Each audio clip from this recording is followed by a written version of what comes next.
सबको याद होगा कि कैसे आफताब ने बेरहमी से श्रद्धा की रूह के साथ उसके विश्वास और एतबार को मौत के घाट उतार दिया था। उसकी मौत से सभी आहत थे, लेकिन एक तबका था जो उसे धार्मिक एंगल देने की लगातार कोशिश कर रहा था। लेकिन एक बार फिर वैसा ही हादसा हुआ है, लेकिन इस बार श्रद्धा नहीं, रुखसार है। जी हाँ, दिल्ली के द्वारका इलाके से अलमारी से एक लाश मिलती है जिसकी पहचान रुखसार नाम से हुई है। पता चलता है कि उसके लिव इन पार्टनर ने उसकी हत्या कर दी, जिसका नाम विपल टेलर बताया जा रहा है।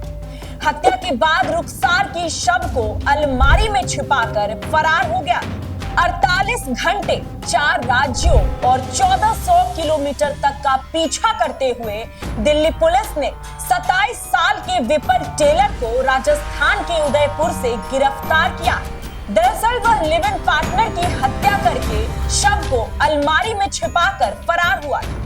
प्राप्त जानकारी के अनुसार दिल्ली पुलिस ने उसे 48 घंटे 4 राज्यों और 1400 किलोमीटर तक का पीछा करते हुए राजस्थान के उदयपुर से गिरफ्तार कर लिया है। वह एम्बुलेंस से फरार हो रहा था। विपल ने पैसों की लगातार मांग और शादी के दबाव से तंग आकर आरोपी ने मृतका को खत्म करने का फैसला किया था। दिल्ली पुलिस के मुताबिक आरोपी विपल टेलर सूरत, गुजरात का हिस्ट्री शीटर है और पहले भी 10 मामलों में शामिल रहा है। आरोपी विपल टेलर गुजरात के सूरत से आर्म्स एक्ट के एक मामले में भी वांटेड था और खुद को बचाने के लिए दिल्ली में छुपा हुआ था, जबकि मृतका पहले भी आईटीपी एक्ट के 3 मामलों में शामिल है। दरअसल 3 अप्रैल की रात दिल्ली पुलिस को जानकारी मिली थी कि डाबड़ी इलाके में एक घर के अंदर अलमारी में एक युवती की हत्या करके शव को छिपाया गया और ये जानकारी लिव इन रिलेशनशिप में रहने वाली मृतका के पिता के द्वारा बताया गया था। पिता ने बताया कि उनकी बेटी विपल टेलर नाम के युवक के साथ रह रही थी। इस वारदात के बाद लिव इन पार्टनर फरार था। पुलिस को उस पर प्रेमिका की हत्या का शक था। द्वारका जिला पुलिस ने कई टीमें बनाई थी, जिसके बाद आरोपी का इनपुट मिला। आरोपी विपल लगातार अपना ठिकाना बदल रहा था, एक राज्य से दूसरे राज्य जा रहा था और किसी एक ठिकाने पर ज्यादा समय नहीं रुका। टेक्निकल सर्विलांस के जरिए दिल्ली पुलिस उसके पीछे थी। दिल्ली से हरियाणा, राजस्थान और गुजरात तक पुलिस टीम लगी रही।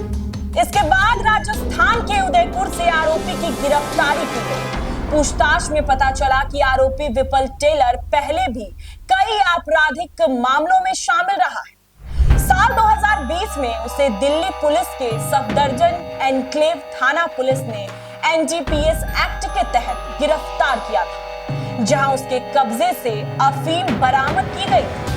साथ ही पता चला कि मृतका रुखसार के खिलाफ गुजरात के सूरत शहर में आईटीपी एक्ट के तहत 3 मामले दर्ज हैं। पूछताछ के अनुसार आरोपी विपल मृतका के संपर्क में सूरत में मृतका द्वारा चलाए जा रहे स्पा सेंटर में आया था।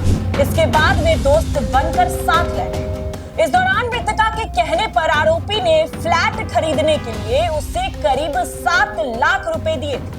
मृतका फ्लैट की बाकी किश्तें चुकाने के लिए और पैसों की मांग कर रही थी। इसी बात को लेकर दोनों के बीच कई बार झगड़ा भी हुआ। लगातार पैसे की मांग और मृतका की ओर से शादी के दबाव से परेशान होकर आरोपी ने उसे जान से मारने की योजना बनाई। वारदात की रात वह नशे की हालत में थी और उसी का फायदा उठाते हुए आरोपी ने उसकी हत्या कर दी और उक्त फ्लैट से फरार हो गया। पूछताछ के दौरान टीम को यह जानकारी मिली कि जेल में रहते हुए आरोपी ने गोगी गैंग के सदस्यों के साथ मिलकर जेल परिसर के अंदर आकाश नामक व्यक्ति पर जानलेवा चाकू से हमला किया था और मामले में उसने पैरोल ली, लेकिन कभी जेल नहीं लौटा और हमेशा के लिए वो फरार हो गया। साथ ही वर्तमान में उसे उस मामले में हिस्ट्री शीटर अपराधी भी घोषित किया गया है। आरोपी पर पहले भी हत्या का प्रयास, एनडीपीएस एक्ट मामले समेत 10 अलग अलग मामले का केस दर्ज है। लेकिन मैंने बार बार श्रद्धा रुखसार का नाम इसलिए लिया ताकि वो लोग जो मन की कुंठा निकालने के लिए हर घिनौनी वारदात को धर्म समुदाय से जोड़ते हैं, वो देख ले कि हैवान जो है वो हर भेष में घूम रहा होता है। इसमें जाति समुदाय की कोई शक्ल नहीं होती, बद किरदार लोगों का कोई धर्म नहीं होता, वो बस मन की कुंठा से जूझ रहा होता है।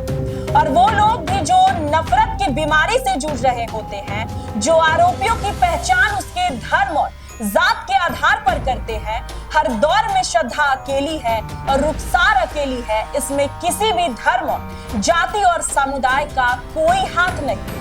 क्राइम से जुड़ी ऐसी ही तमाम खबरों को जानने के लिए आप बने रहिए हमारे साथ और देखते रहिए GBN 24।